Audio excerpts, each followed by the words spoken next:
অষ্টম শ্রেণীর শিক্ষার্থীরা তোমাদের 11 নম্বর, 12 নম্বর, 13 নম্বর মোট এখানে 3টি সৃজনশীল প্রশ্ন আছে। তো আমরা প্রথমটা দেখা করতেছি। এখানে একটা উদ্দীপক দেওয়া আছে। তো উদ্দীপকের মধ্যে প্রথমে কাঠির সংখ্যার তালিকা তৈরি করতে বলছে। তো তোমরা কাঠি কিভাবে গুনবে সেটা খেয়াল করো। যেমন এখানে একটা আয়তাকার আকৃতির একটা ঘর আছে। এটা হচ্ছে আয়তাকার আকৃতির, যার জন্য এটা এখানে বোঝাই যায় যে এখানে 4টা বাহু আছে। এখানে এটা একটা বাহু, এটা একটা বাহু, এই দুইটা বাহু হচ্ছে সমান, আবার এটা এই দুই বাহু সমান। সুতরাং এখানে 4টা বাহু আছে। কিন্তু এখানে আয়তাকার ঘর আছে 2টা, তাই এখানে বাহু তাহলে কি 8টা হবে না? একটার মধ্যে 4টা হয় তাহলে দুইটার মধ্যে 8টা হওয়ার কথা, কিন্তু তা হবে না। দেখো একটু খেয়াল করে, এইটা এইটা এই 3টা আর এই একটা 4টা। এখন এইটা কিন্তু এটার জন্য আছে, এই ঘরের জন্য এটা সত্য, এই ঘরের জন্য এটা সত্য। সুতরাং একটা বাহু কিন্তু কম হচ্ছে, অর্থাৎ 1 2 3 4। এখানে আবার 5 6 7, অর্থাৎ নতুন করে 1টা 2টা 3টা যোগ হলো। এভাবে এখানেও প্রত্যেকটার ক্ষেত্রে কিন্তু 1 2 3 4 নতুন হচ্ছে 1 2 3 1 2 3, অর্থাৎ 3টা করে যোগ হবে। তাহলে তোমরা পরীক্ষা হলে যেটা করবে, প্রথমে লিখবে কাঠির সংখ্যার তালিকা। ক নাম্বার, কাঠির সংখ্যার তালিকা।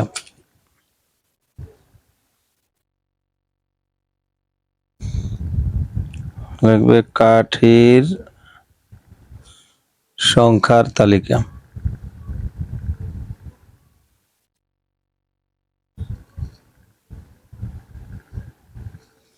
কাঠির সংখ্যার তালিকা। তো তালিকার জন্য আমরা করতে পারি, একটা হলো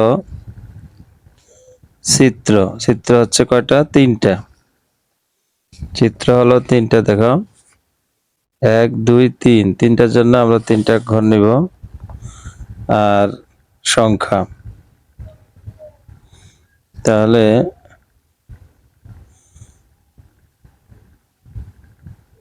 এখানে লিখবো চিত্র, এখানে লিখবো সংখ্যা।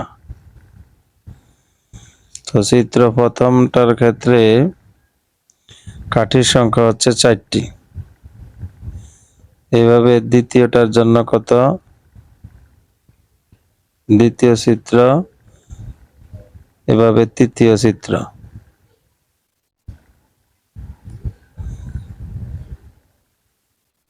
ওটা এই হচ্ছে অ্যান্সার। তো তোমরা দ্বিতীয় চিত্রের জন্য কয়টা পেলাম? দেখো দ্বিতীয় চিত্রের মধ্যে আছে 4টা 3টা 7টা। তৃতীয় চিত্রের মধ্যে আছে 4 3 7 7 3 10। তাহলে এখানে থাকবে 4 3 7, এখানে হচ্ছে 10। আবার দেখো আমি বুঝিয়ে দিচ্ছি এখানে একে, এটা তোমাদের বোঝার জন্য শুধু লিখতেছি। দেখো প্রথমে এই হচ্ছে, এই প্রথম চিত্র হচ্ছে এটা। এটার মধ্যে 1 2 3 4। দ্বিতীয় চিত্রটা আঁকার জন্য তুমি আগে প্রথম চিত্রটা কমপ্লিট করতে হবে। দেখো এটা হচ্ছে প্রথম চিত্র। তো দ্বিতীয় চিত্রের মধ্যে প্রথম চিত্র কমপ্লিট করার পরে দেখো এবার এখানে তো 4টা আছেই, এই 5 6 7। তৃতীয় চিত্রের মধ্যে দেখো তাহলে 3টা বাড়ছে। আবার এবার দেখো, তো আমরা তৃতীয় চিত্রের মধ্যে প্রথমে আগে দ্বিতীয় চিত্র কমপ্লিট করতে হবে। দ্বিতীয় চিত্রের সময় আগে প্রথম চিত্র কমপ্লিট করছি, তাহলে তৃতীয় চিত্র আঁকতে গেলে আগে দ্বিতীয় চিত্র কমপ্লিট করতে হবে। দ্বিতীয় চিত্রের মধ্যে কটা? 7টা। তাহলে 8 9 10। তাহলে প্রথমে 4টা, পরে 7টা, পরে হলো 10টা। এভাবে তালিকাটা, শুধু এটা পরীক্ষা হলে তোমার দিতে হবে না, শুধু পরীক্ষা হলে লিখবে কাঠির সংখ্যার তালিকা। এটা লিখে নিচে এভাবে চিত্র আর সংখ্যা 2টা কলাম করে, প্রথম চিত্র সংখ্যা এত, দ্বিতীয় চিত্র সংখ্যা এত, তৃতীয় চিত্র কাঠির সংখ্যা 10। এভাবে খ নম্বরে দেখো, খ নম্বরে বলছে যে তালিকার পরবর্তী সংখ্যাটি কিভাবে বের করবে তা ব্যাখ্যা করো। তো আমরা তালিকার পরের সংখ্যা যদি বের করতে যাই, তো কিভাবে বের করতে হয় দেখো। খ নম্বরে আগে লিখতে হবে খ থেকে উদ্দীপক অনুসারে, উদ্দীপক অনুসারে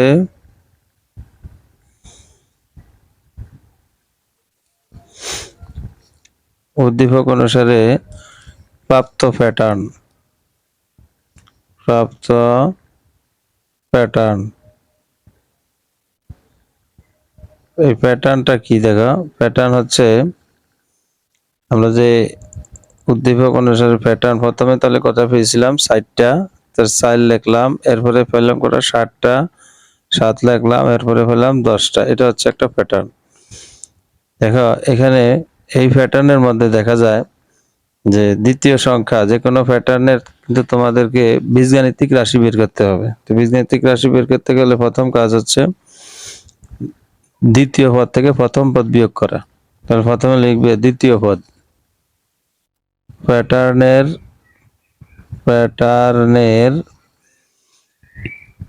দ্বিতীয় পদ বিয়োগ প্রথম পদ।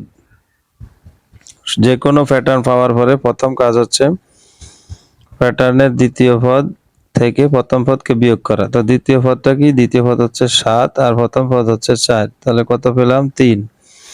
এখন তোমাদের কাজ হচ্ছে যত বিয়োগফল পাবে তার সাথে ক বসিয়ে দিবে। অর্থাৎ এখন আমরা লিখব, সুতরাং প্রদত্ত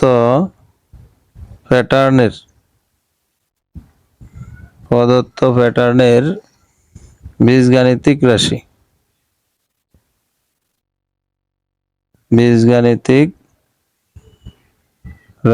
প্রদত্ত প্যাটার্নের বীজগাণিতিক রাশি হবে, অর্থাৎ আমরা যে বিয়োগফল পাবো সবসময় ওইটা আগে বসাবো, তার সাথে একটা ক দিয়ে দিব। এখন 3 ক মানি কত? 3 ক মানি হচ্ছে 3। যদি এখানে 10 ক দিতাম তাহলে 10 ধরতাম। 3 ক আছে, সুতরাং এখানে ধরতে হবে। এখন 3 আছে, এখানে কত আছে? 3 আছে। তো এখানে 3 থাকলে আমার লাগবে কত? প্রথম সংখ্যার দিকে তাকাইতে হবে। প্রথম সংখ্যা হলো 4, অর্থাৎ আমার লাগবে 4। যদি প্রথম সংখ্যা 10 থাকতো তাহলে আমার লাগতো 10, কিন্তু এখন প্রথম সংখ্যা হচ্ছে 4, সেজন্য আমাকে 4 মিলাতে হবে, অর্থাৎ 4 এর দরকার আছে। কত? 3। 3 ক মানি 3, তাহলে যোগ যদি আমি 1 দিয়ে দিই তাহলে কিন্তু আমার 4। এখানে যেহেতু 3 ক মানি 3, আমার দরকার 4, সুতরাং 3 এর সাথে 3 কর সাথে 1 যোগ করলে হবে, অর্থাৎ 3 এর সাথে 1 যোগ করলে 4 হবে। তাহলে এখন এটাই হচ্ছে বীজগাণিতিক রাশি। এখন এই বীজগাণিতিক রাশি তো বানানো হলো, এবার চেক করে দেখো হয় কিনা। দেখো এখানে যদি আমি এই কর মান কখন কত হবে, প্রথম পদের ক্ষেত্রে কর মান 1, দ্বিতীয় পদের ক্ষেত্রে কর মান 2, তৃতীয় পদের ক্ষেত্রে কর মান হবে 3। ঠিক আমি যে প্রশ্নগুলি নিজে করতেছি আবার উত্তর দিতেছি, খেয়াল করো। কর মান কখন কত হবে? কর মান প্রথম পদের ক্ষেত্রে 1 হবে, দ্বিতীয় পদের ক্ষেত্রে 2 হবে, তৃতীয় পদের ক্ষেত্রে 3 হবে।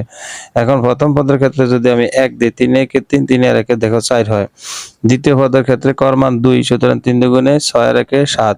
তৃতীয় পদের ক্ষেত্রে কর মান যদি 3 হয়, 3 তিরিকে 9, 9 আর 1 10। এভাবে পড়লে আশা করি তোমরা এই প্যাটার্নের অঙ্কগুলি ভালোভাবে করতে পারবে। এরপরে দেখো আমরা লিখতে পারি, তাহলে বলছে কি প্রশ্নের মধ্যে বলছে যে তালিকার পরবর্তী সংখ্যাটি কিভাবে বের করবে তা ব্যাখ্যা করো। তাহলে তালিকার পরবর্তী সংখ্যাটি বের করব কিভাবে? এই বীজগাণিতিক রাশি অনুসারে যদি আমরা সংখ্যা বাড়িয়ে নিই তাহলে কিন্তু হয়ে যায়। অর্থাৎ আমরা লিখতে পারি যে তালিকার পরবর্তী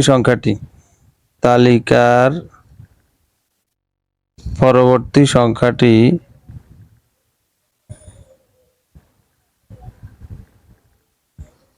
যেহেতু বীজগাণিতিক রাশির মধ্যে আমরা দেখলাম যে যত পদ বের করব, কর মান তত দিলেই ওই পদটা বের হয়ে যায়।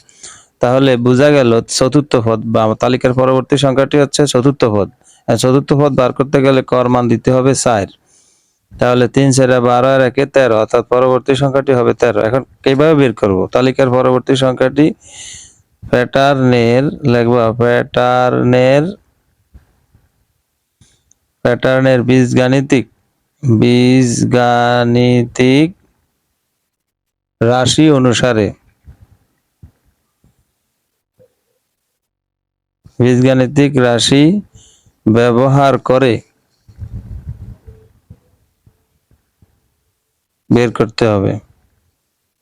বলছে যে কিভাবে বের করবে তা ব্যাখ্যা করো। ওইটাই কথা, যে বীজগাণিতিক রাশি ব্যবহার করে বের করতে হবে। এটা হচ্ছে ব্যাখ্যা। এরপরে দেখো, যদি আমরা গ নাম্বার করি,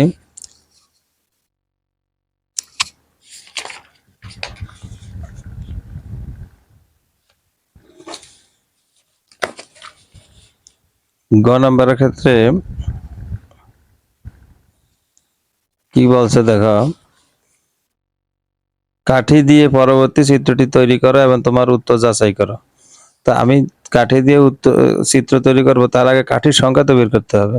সেই জন্য আগে আমি কাঠির সংখ্যা বের করে, আগে আমার ওই যে বীজগাণিতিক রাশি যেটা খ নামে বের করে সেটা আগে লাগবে। তো লিখবা খ থেকে প্রাপ্ত বীজগাণিতিক রাশি।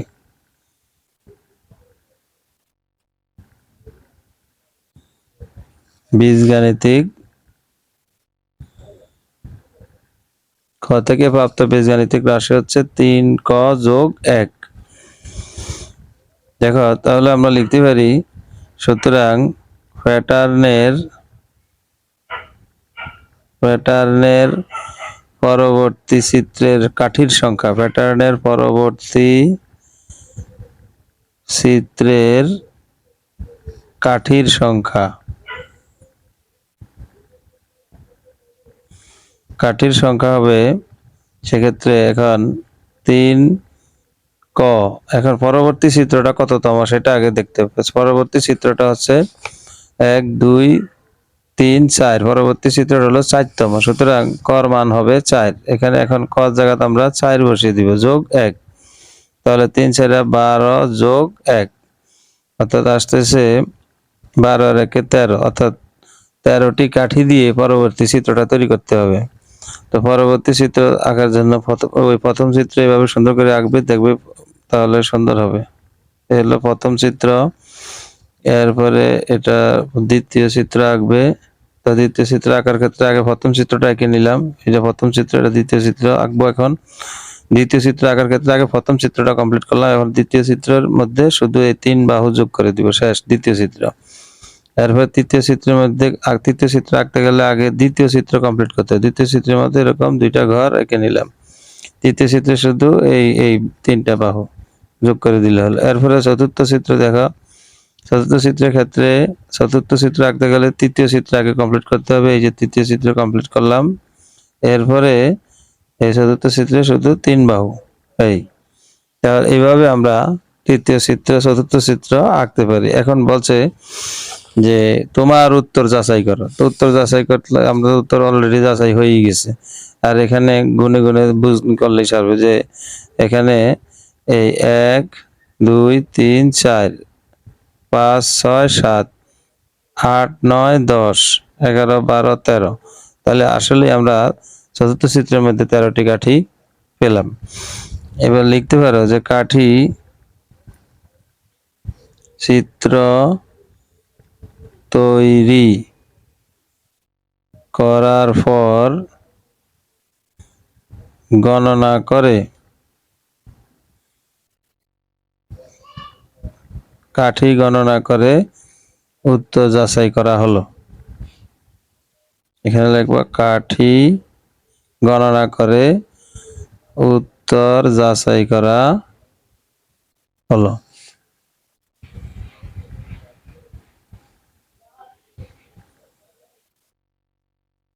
আমার উত্তরের মধ্যে 13টা কাঠি হওয়ার দরকার, 13টা কাঠি তো আমরা হিসাব করে ফেলাম। আঁকার পরে আবার গণনা করে সেটাই আবার লিখবে যে চিত্র তৈরি করার পর কাঠি গণনা করে উত্তর যাচাই করা হলো।